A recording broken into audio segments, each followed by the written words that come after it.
my name is Selina, and this is the first time I'm performing stand-up comedy.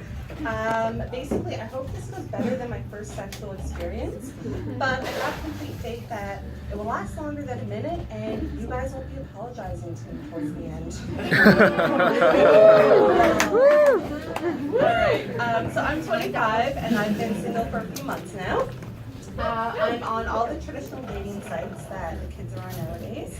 I'm on Plenty of Fish, Tinder, Betway, Dating for Daddies, my friends, but I will not touch Christian Mingle. To be honest, I'd rather talk to somebody who is interested in dressing up in kinky outfits and having multiple items shoved up their ass than somebody who has to say a dozen Hail Marys for even remotely thinking of impure thoughts about me. So, it's just too intense for me right now. Although I'm online dating, I find that I have more successful swipes on Pokemon Go than on Tinder. At least with Pokemon Go, you have an idea of what you're going to catch.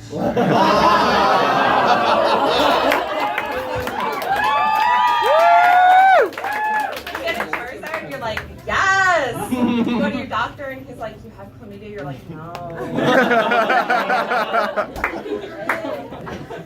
So it's officially winter by the weather outside, guys. How do you feel about that?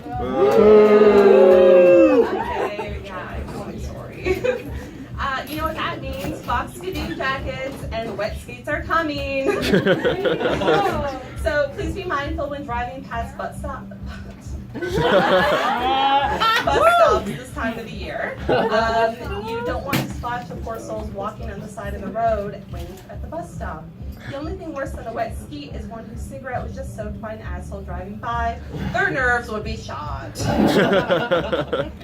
But you know what? That's really not fair for me to assume that all skeets take the bus and walk.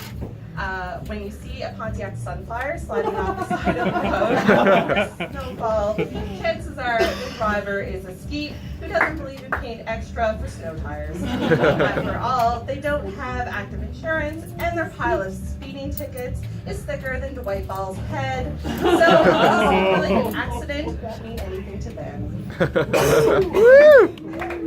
Has anyone here been to Aladdin's Hookah Lounge? Just by random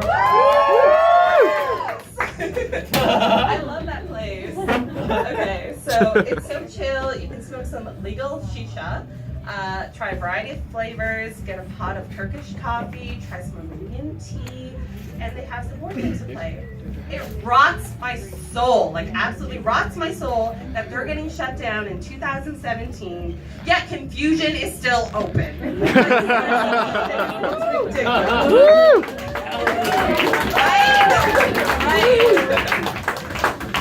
First time I went to Confusion, I was 19, and I knew right away that I was too old to Confusion is the place to go if you want to grind on underagers, you want to contract a couple STIs, maybe get sexually assaulted when somebody whips their dick out on the dance floor.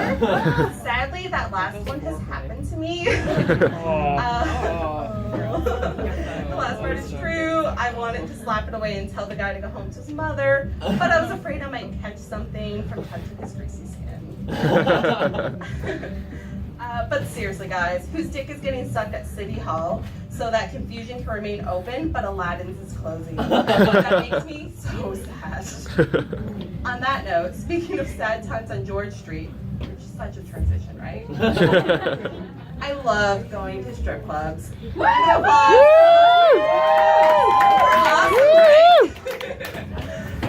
Those girls are so talented, for the most part. Can anyone here climb the pole like they can, with barely any clothes on, have choreographed numbers, and pretend to actually care about the people they're giving lap dances to? Like, seriously, that's pure talent. While I truly admire some of the girls, I have to tell you about the last time I was at Sirens. Now, in case you don't know about Sirens, there's two strip clubs in St. John's. The Cotton Club, which has a selection of imported, higher premium girls, primarily from Quebec.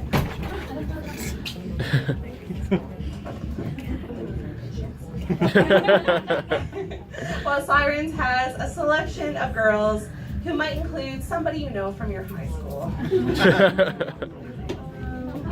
The Sirens has a reputation of being the greasier of the two clubs, mainly because it's free for girls to attend, so they'll bring guys with them.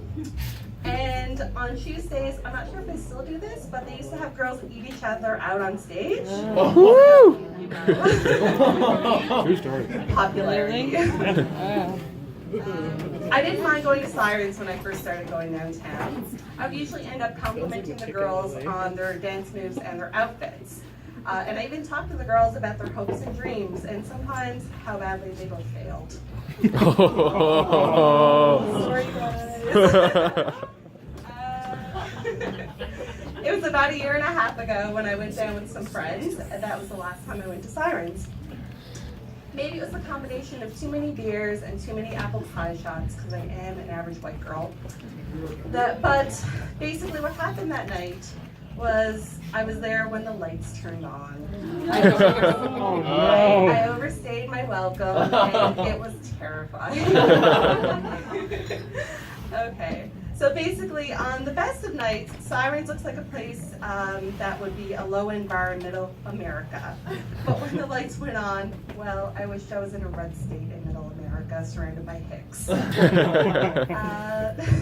rats ran out from beneath the booth. They escaped to the entrance.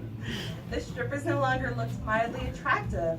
Instead, their C-section marks and freshly healed bullet holes and stab wounds. Their lingerie, their crooked teeth and gingivitis, and tooth decay, and their eyes were filled with sadness and cocaine-fueled rage. I drunkenly ran out of the bar, feeling as though I barely escaped with my life. Those poor girls probably started off as drunk little skanks at Confusion, and board games at Aladdin. The city still allows confusion. Tisk, tisk. Damn you, City of St. John's. Woo! Lately, I've noticed that some of my coworkers are in relationships with one another, which is like kind of a weird thing. I really thought their inter-office relationship would be more exciting than they actually are. I always expect to walk into the break room and see two people getting hot and heavy. But no. These people tend to stay away from each other as humanly possible while working together. I guess they respect their jobs and human resources too much. This isn't at all for me. I guess this is because I feel like this is a huge reveal that showcases Fridays Without Borders was a huge lie to me growing up my whole life. There is no scandalous love affair, no passion-filled glances, no light touches when passing one another. Their lack of interest in expressing love and passion at work is making the rest of us so bored. Now we actually have to create real conversations among ourselves instead of creating gossip about porno-like scenarios. It's not even fair, guys. I'm gonna end it with, this is a real thing. I saw a sticker on the back of somebody's card today, and it said, "Please be careful, don't enter me." I died. This person clearly had a terrible experience with anal, and I don't know whether to feel really bad about it or just give them a slight hug. Woo!